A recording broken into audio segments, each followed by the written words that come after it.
Well, howdy, boys. Paul here with you today. I figured I gotta share this one with you. It could be life-threatening if you don't know how to take care of your diesel in the winter and stall your engine out somewhere far deep into the pass or the woods and gel up your fuel. Anyways, so how do I set up my trucks for the winter? What do I do differently when we're going in the winter? And it's simple as common sense, but if you haven't dealt with it, it's not common sense because it's not common for you. You don't really deal with it, so there you go. Anyways, so what do I do? Guys, for you guys that don't know, I own 18-wheelers. I run 18-wheelers and I run hot shot. I have a hot shot operation, just a 1-ton with goosenecks. This winterizing topic is very important because you could easily stall your engine out in the winter and could cause yourself a lot of pain. Slim chances, but you could die too.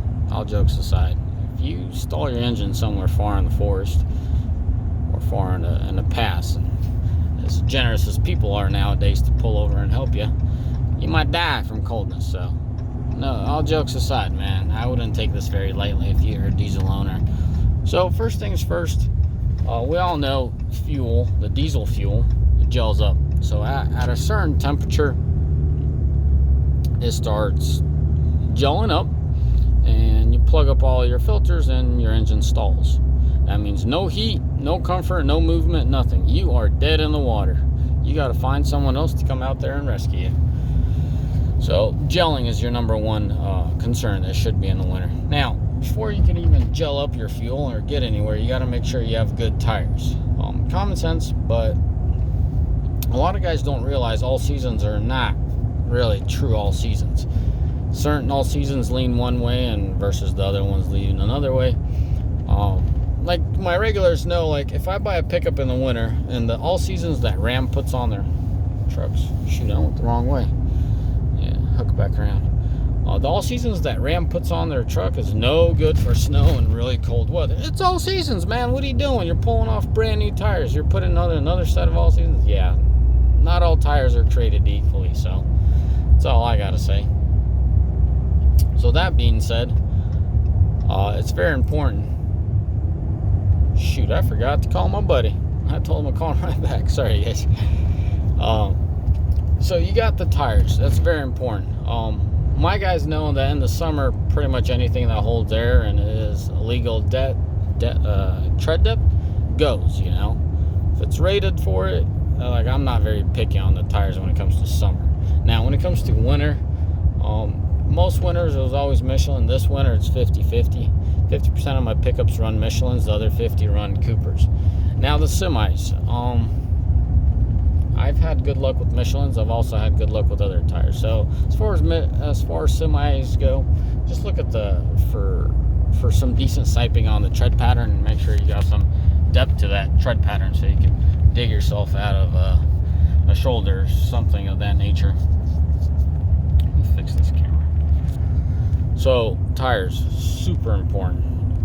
Don't just buy an all season. Make sure you do your research before you do that. And you don't have to necessarily buy winter tires, but you just gotta find the tire that suits you. So yeah, we got tires. Now, next thing is equipping your truck. And what I mean by equipping, proper fluids. Well, I'll go back to the gelling up thing. The way to prevent that anti-gelling, or to prevent the gelling up, is to pour anti-gel chemicals in your fuel, so it prevents it from gunking up and becoming a blob, piece of jello, essentially. So that's important. Also, your filters, man. You got to service your trucks. I do the most servicing in the winter and pretty much mid-spring, so I catch myself doing the most servicing. You want to have the right oils in your trucks. You want to have the right fluids. Starting with windshield washing fluid, ending with rear diff fluid. I don't change mine. Like, I don't differentiate on the fluid. My fluid is heavy, like on the rear end. I'm talking about the different rear differential. I use the synthetic, and it's good Schaefer stuff. But you always got to consider that. A lot of you guys don't pay a lot of attention to, or specific attention to that, but it's very important to have the proper fluids for the, for the weather. Now, if you live in an area where you know, it just gets to -5, minus, let's just say 10, like, oh, that's a crazy day, you know, your engine oil shouldn't be too concerned. Now, if you're always in the -5, -10, -20, -30, I highly advise you to look into the, you know, not highly advised to look into it. I'd highly advise you to use, you know, something like 540 versus, you know, 1540. That kind of in that nature and that topic. So it's very important, because why is it important? You guys probably think I'm talking about, you know, engine protection. No, I'm talking about the difference between your truck starting and not starting on a cold day. If you don't have your truck plugged in and it's -20, 30, shoot, you got some good chances that truck ain't gonna start. If you're running 1540 conventional oil and that thing's like honey in the engine, and it's just, yeah, I know, you need a good starter, you need good batteries, but for you boys that fought a diesel, and I guess I'm more leaning towards a semi right now because that was my experience, you know, I just couldn't get a starter for the life of me. Truck was shut off for a few days and it was just really in the negatives, and I couldn't get that puppy to run. And yeah, battery's fully charged. I had a tri-pack on that unit, you know, shoot, I even had the tri-pack keep the coolant warm and it still didn't do the trick. So you got to be careful with that 1540 oil. So yeah, and now a little recap. First things first, make sure you got anti-gel. Second thing is make sure you're running the right fluids accordingly, you know what I mean? Don't blow your money on high-end oil if you don't need it. But if you're in the negatives consistently, you know, outside temperatures being negatives, really look into some good fully synthetic diesel oil. You know, your filters, make sure they're clean. Now, the cleaner the filter, the harder, I'd say. It's not an exact direct translation, a proper translation, but in short, to simplify it, the cleaner your filter is, the easier the flow. The easier the flow, the harder it is to stop that flow, right? Less restriction. Doesn't mean that if your oil or your fuel gels up that you with a clean filter it's going to flow through. No, but you all see what I'm implying. Also, very important, if you're going to go through a pass, you're going through some really cold weather, don't run low fuel levels. Do not run your diesel down to a minimum.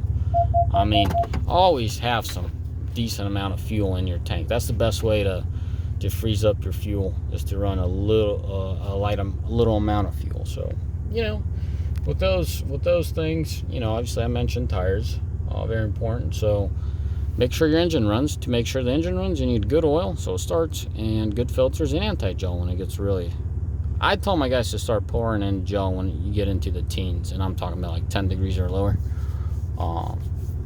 You know, you want to make sure you got good tires so you can push through that ice, snow, whatever the deal is, you can get somewhere.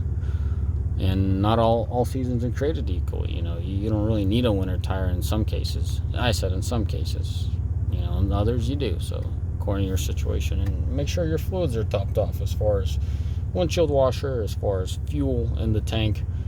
And yeah, I think I painted myself enough now. As always, boys, may the Lord bless you. May you all mighty fine day, and stay safe out there, because it ain't no joke when your truck stalls out middle of nowhere. Ciao.